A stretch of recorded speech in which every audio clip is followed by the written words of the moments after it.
Sircilla media మిత్రులందరికీ కూడా నమస్తే।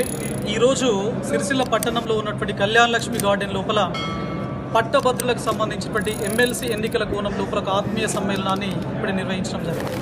సో దీనికన్నా ముందు ఒక 350-400 బైక్లతో మనకి ఇక్కడ తంగళ్లపల్లి బ్రిడ్జ్ దగ్గర నుంచి ఈ గార్డెన్స్ వరకు కంప్లీట్ సిరిసిల్ల పట్టణాన్ని కవర్ చేస్తూ ఒక బైక్ ర్యాలీని నిర్వహించడం జరిగింది। ఏంటి అసలు దీని ఉద్దేశం అన్నప్పుడు మీకు అందరికీ తెలుసు, మార్చి 2025 లోపల మనకు పట్టభద్రుల ఎమ్మెల్సీ ఎన్నికలు జరగబోతున్నాయి। మరి ఇవి ప్రతి 6 సంవత్సరాలకు ఒకసారి జరిగేటువంటి ఎన్నికలు। మీ అందరు కానీ నేను కానీ గతం లోపల ఓట్లు వేసి గెలిపించినటువంటి అందరూ కూడా రాజకీయ నేపథ్యంతో ముడిపడి ఉన్నటువంటి వ్యక్తులు। మరి ఈ పర్టికులర్ ఈ 4 ఉమ్మడి జిల్లాలకు సంబంధించినటువంటి పట్టభద్రుల నియోజకవర్గం లోపల కరీంనగర్, మెదక్, నిజామాబాద్ మరియు ఆదిలాబాద్ ఈ నియోజకవర్గం లోపల మొదటిసారిగా రాజకీయాలకు అతీతంగా విద్యా వ్యవస్థకు సంబంధించిన ఒక వ్యక్తిగా మీ జిల్లాకు మన జిల్లాకు సంబంధించిన ఒక ముద్దు బిడ్డగా ఈరోజు నేను ఈ మన రాజన్న సిరిసిల్ల పట్టణంలో ఉన్నటువంటి కళ్యాణ లక్ష్మి గార్డెన్లో ఈ ఆత్మీయ సమ్మేళనం నిర్వహించడం జరిగింది। దీని ఉద్దేశం ప్రధానంగా ఏంటి అంటే, పట్టభద్రుల ఎమ్మెల్సీ ఎన్నికలు 6 సంవత్సరాలకు ఒకసారి వచ్చినప్పుడు మాత్రమే మనకు అభ్యర్థులు కనబడుతున్నారు, గెలిచిన తర్వాత మాయమైపోతున్నారు। అంటే ఈ ఎమ్మెల్సీ అనేటువంటి పదవి రాజకీయ నిరుద్యోగుల చేత అది పునరావాస కేంద్రంగా మారిపోయినటువంటి సంఘటన మనం గతం నుంచి ప్రస్తుతం చూస్తున్నాం। ఇలా కాదు, ఎందుకంటే పట్టభద్రుల యొక్క సమస్యలు చాలా డైవర్జెంట్, విభిన్నమైనటువంటి సమస్యలు పట్టభద్రులకు ఉంటాయి। మరి ఈ సమస్యలను ప్రభుత్వానికి విజ్ఞప్తి చేయడం లోపల, ప్రభుత్వానికి రిప్రజెంట్ చేయడం లోపల కీలక భూమిక పోషించేటువంటి వ్యక్తే పట్టభద్రుల ఎమ్మెల్సీ। మరి ఆ పదవి కేవలం అలంకారప్రాయంగా మాత్రమే మారింది। మరి నేను ఎలాంటి రాజకీయ నేపథ్యానికి సంబంధించిన వ్యక్తిని కాదు, నేను అకాడమిషియన్ కాబట్టి ప్రతిరోజు ఈ పట్టభద్రుల ఎమ్మెల్సీ ఏం చేస్తా, శాసన మండలి లోపల విద్యా విధానాలకు సంబంధించి లేదా ఆరోగ్యపరమైనటువంటి విధానాలకు సంబంధించినటువంటి చర్చ వచ్చినప్పుడు శాసన మండలి వేదిక నుంచి ఒక నిర్మాణాత్మకమైనటువంటి రీతి లోపల ఈ చర్చను ముందుకు తీసుకెళ్లి సమాజం లోపల విద్యా వైద్యం ఇవి రెండు గనక బలోపేతం అవుతాయి, ఎందుకంటే ఇవి రెండే సమాజం యొక్క సంపూర్ణ పరివర్తనానికి ఆయుధాలు। మరి ఈ రెండింటిని బలోపేతం చేయడం కోసము నేను నా 19 సంవత్సరాల ఉద్యోగ జీవితానికి మొన్న అక్టోబర్ 28వ తారీఖున రాజీనామా చేసి రాజకీయం లోపలికి నేను అడుగుపెట్టడం జరిగింది।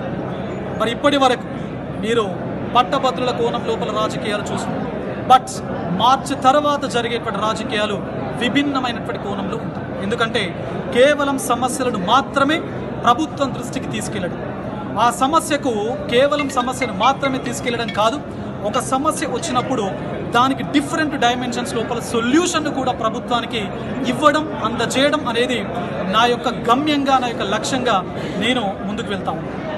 మరి అదేవిధంగా ఎన్రోల్మెంట్ ప్రక్రియ కూడా 2వ దఫా స్టార్ట్ అయింది। రేపటి వరకు డిసెంబర్ 9 వరకు లాస్ట్ డేట్ ఉంది। కాబట్టి నేను మీడియా మిత్రుల ద్వారా సిరిసిల్ల జిల్లాకు సంబంధించినటువంటి ప్రతి ఒక్క వ్యక్తికి, గ్రాడ్యుయేట్స్ ఎవరైతే ఉన్నారో ఇప్పటి వరకు ఎన్రోల్మెంట్ చేసుకోకుండా ఎన్రోల్మెంట్ ప్రాసెస్కు దూరంగా ఉన్నటువంటి అందరు గ్రాడ్యుయేట్స్కి మీ ద్వారా నేను విజ్ఞప్తి చేస్తున్నాను, దయచేసి మీరు ఎన్రోల్మెంట్లో భాగం కండి। అది సింపుల్, 5 నిమిషాల్లో మనకు పూర్తవుతుంది। మరి ఎప్పుడైతే మనం ఎన్రోల్మెంట్ చేసుకుంటామో అప్పుడు మాత్రమే మనకు ఓటు హక్కు వినియోగించుకునేటువంటి అవకాశం ఉంటుంది। కాబట్టి ఓటు హక్కును మనం వాడుకుంటేనే ప్రజాస్వామ్యాన్ని మనం పరిరక్షించేటువంటి వాళ్ళం అవుతాం। ఓటు వేయకుండా ఓటింగ్ ప్రాసెస్కు మనం దూరంగా ఉండి ప్రజాస్వామ్యం గురించి మాట్లాడడం అనేది అది కరెక్ట్ కాదు। కాబట్టి అందరు గ్రాడ్యుయేట్స్ ఈ ఎన్రోల్మెంట్ ప్రాసెస్ లోపల మీరు భాగం కండి। అదేవిధంగా మీ సమస్యలు ఎవరికైతే తెలుసు, ఎందుకంటే నేను 2008 లోపల జూనియర్ లెక్చరర్గా నేను పదవి బాధ్యతలు స్వీకరించిన తర్వాత 15 సంవత్సరాల పైచీలకు ఉద్యోగ బాధ్యతలు నిర్వర్తించాను। తెలంగాణ ఉద్యమం లోపల ఉద్యోగ సంఘాల తరఫున ఆదిలాబాద్ జిల్లా పక్షాన నేను నా యొక్క నేపథ్యం ఉన్నది। అదేవిధంగా 2011 లోపల ఆంధ్ర దాష్టీకాలకు వ్యతిరేకంగా తెలంగాణ ఉద్యమ నేపథ్యం లోపల తెలంగాణ జూనియర్ లెక్చరర్ల సంఘాన్ని ఏర్పాటు చేసి దానికి రాష్ట్ర కన్వీనర్గా పనిచేసినటువంటి నేపథ్యం ఉంది। 2013 నుంచి ఆదిలాబాద్ ఉమ్మడి జిల్లాకు సంబంధించి 2 సార్లు మా ఆర్గనైజేషన్కు ఉమ్మడి ఆదిలాబాద్ జిల్లాకు ప్రెసిడెంట్గా పనిచేసినటువంటి నేపథ్యం ఉంది। అంటే ఉద్యోగిగా ఉద్యోగ నేపథ్యంతో పాటు ఉద్యోగ సమస్యల పట్ల అవగాహన ఉండడంతో పాటు గత 18 సంవత్సరాల నుంచి నిరుద్యోగ పక్షాన నేను నిలబడి ఉన్నాను. వారికి నిరుద్యోగులకు పుస్తకాల రూపంలో, నిరుద్యోగులకు క్లాసెస్ రూపంలో, నిరుద్యోగులకు గైడెన్స్ రూపంలో, నిరుద్యోగులకు కౌన్సిలింగ్ రూపంలో 18 ఏళ్ల నుంచి కొన్ని లక్షల మంది నిరుద్యోగులను నేను ట్రైన్ చేసినటువంటి నేపథ్యం. దానిలో ఈ తెలంగాణ రాష్ట్రంలో 30,000 మందికి పైగా ఆ నిరుద్యోగులు ఉద్యోగ బాధ్యతలు నిర్వర్తించారు. చాలా డిపార్ట్మెంట్స్లో ఈరోజు జూనియర్ అసిస్టెంట్ నుంచి ఈవెన్ ఐపీఎస్ అధికారి వరకు నా స్టూడెంట్స్ ఈ తెలంగాణ రాష్ట్రం లోపల విధులు, ఉద్యోగ బాధ్యతలు నిర్వర్తిస్తారు. కాబట్టి నా బలం, నా బలగం ఉద్యోగులు, నిరుద్యోగులు. అదేవిధంగా నా యొక్క ఈ జర్నీ లోపల ఎక్కడ కూడా తమ యొక్క లక్ష్యాన్ని డీవియేషన్, డిస్ట్రాక్షన్ కాకుండా నన్ను వెన్నంటి నడిపిస్తున్నటువంటి నా మిత్రులు, శ్రేయోభిలాషులు, నా శిష్యులు అందరికీ కూడా మీ ద్వారా ప్రత్యేకమైనటువంటి కృతజ్ఞతలు తెలుపుతున్నాను. మరి ఇక్కడ ఎప్పుడైతే ఒక వ్యక్తి గ్రాడ్యుయేట్ ఎమ్మెల్సీగా గెలిచిన తర్వాత ఉద్యోగులకు సంబంధించినటువంటి సమస్యలను ప్రాపర్గా గవర్నమెంట్కు రిప్రజెంట్ చేయాలి.